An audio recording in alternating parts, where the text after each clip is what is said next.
In this short video, we'll be discussing language patterns that show similarities, differences, and concession. So let's first look at language patterns that show similarities. The first pattern is like noun phrase clause. For example, like Ella Fitzgerald, Sarah Vaughan was an extremely popular jazz singer in the 1960s. So you can see that we use like, it's followed by a noun phrase, comma, and then a clause. Another phrase that we use is similar to.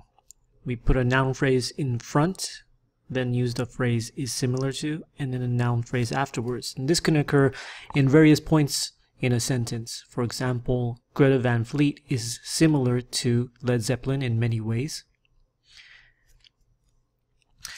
Another one is similarities between noun phrase and noun phrase.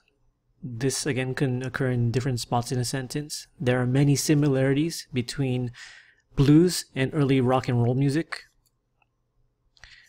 You can also say the similarities between Led Zeppelin and Greta Van Fleet are obvious. So you can see that the pattern is used in the same way, but it can be used in different places in the sentence.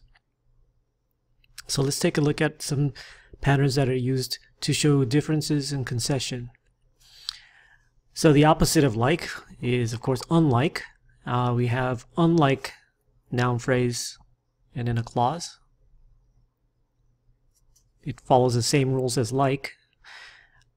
Unlike Diana Ross, the other two members of the Supremes never became famous. So we're showing difference here. And again, we have unlike, and then it's followed by a noun phrase, comma, and then a complete clause. In contrast to, noun phrase and then a clause.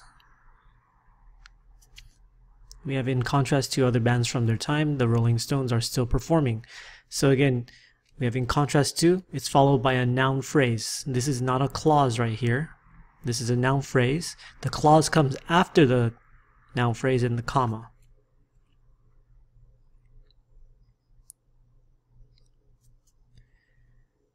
Despite is another prepositional phrase that we actually use to show difference.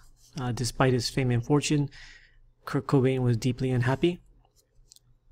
Again, we have despite and then a noun phrase. And then the last one is in spite of, and it works exactly the same way as despite. Some common errors to avoid when we're using these language patterns.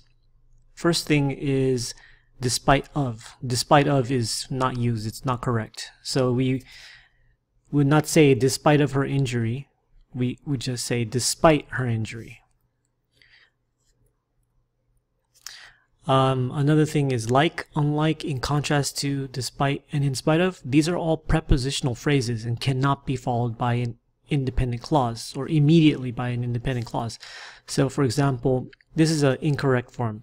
Despite she was famous, she was unhappy. We can't have a clause like this right after despite. To correct it, we can say despite being famous, she was unhappy. So we can have a noun phrase here.